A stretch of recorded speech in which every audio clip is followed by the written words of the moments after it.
மக்கள் வணக்கம். பிரதமர் நரேந்திர மோடி அவர்கள் இராணுவ வீரர்களுடன் தீபாவளியை கொண்டாடுவதை வழக்கமாக வைத்துள்ளார். அந்த வகையில் இந்த ஆண்டு கோவாவில் உள்ள ஐஎன்எஸ் விக்ராந்த் என்ற போர்க்கப்பலில் வீரருடன் தீபாவளியை கொண்டாடினார். இதற்காக நேற்று முன்தினமே கோவா சென்ற பிரதமர் நரேந்திர மோடி அவர்கள் அங்கே விமானம் தாங்கிய கப்பலிலிருந்து போர் விமானங்கள் புறப்படுவதையும் தரையிறங்குவதையும் கண்டு ரசித்தார். பிறகு இரவு அந்த கப்பலிலேயே தங்கினால் மோடி அவர்கள் நேற்று கடற்படை வீரர்களுடன் தீபாவளியை கொண்டாடினார்.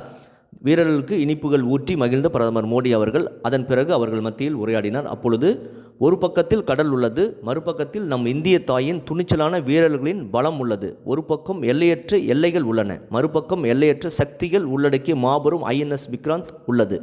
இந்த முறை கடற்படையின் துணிச்சலான வீரர்கள் மத்தியில் தீபாவளி கொண்டாடுவதை அதிர்ஷ்டமாக உணர்கிறேன் என்று கூறினார். நீங்கள் தேசபக்தி பாடல்கள் பாடுவதையும் உங்கள் நிகழ்ச்சிகளில் வாயிலாக ஆபரேஷன் சிந்தூரை விவரிப்பதையும் பார்த்தபொழுது போர்க்களத்தில் நிற்கும்போது ஒரு சிப்பாய் என்ன உணர்கிறார் என்பதை எந்த வார்த்தையாலும் கூற முடியாது என்பதை நான் உணர்ந்தேன். ஐஎன்எஸ் விக்ராந்த் போர்க்கப்பலிலிருந்து வீரர்களுக்கு, உங்களுக்கும் உங்கள் குடும்பத்தினருக்கும் நாட்டு மக்களுக்கும் தீபாவளி வாழ்த்துக்களை தெரிவித்துக் கொள்கிறேன்.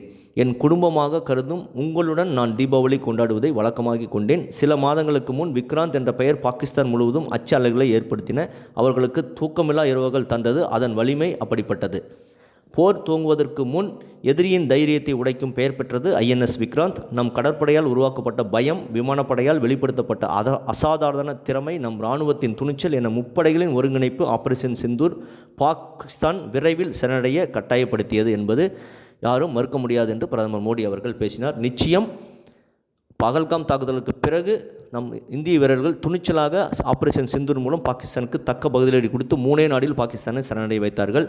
ஆகவே நமக்காக எல்லையில் எப்பொழுதுமே பாதுகாப்பாக நாட்டை பாதுகாத்து கொண்டிருக்கும் இந்திய இராணுவ வீரர்களுக்கு நாம் தீபாவளி வாழ்த்துக்கள் கூறுவதோடு அவர்களுக்கு எப்பொழுதுமே நாம் ஒரு மரியாதையாகவும் பக்கபலமாகவும் இருப்போம் என்பதை இந்த தீபாவளியின் உறுதிமொழியாக நாம் ஏற்றுக்கொள்வோம். இதை பற்றி உங்கள் கருத்து என்ன என்பதை கமெண்ட் செய்யுங்க. சேனலை ப்ளீஸ் சப்ஸ்கிரைப் அண்ட் ஷேர் செய்யுங்கள். நன்றி, வணக்கம், ஜெய்ஹிந்த். பாரத் மாதா கி, பாரத் மாதா கி, பாரத் மாதா கி. வந்தே वंदे वंदे वंदे वंदे वंदे वंदे वंदे वंदे। बहुत बहुत धन्यवाद।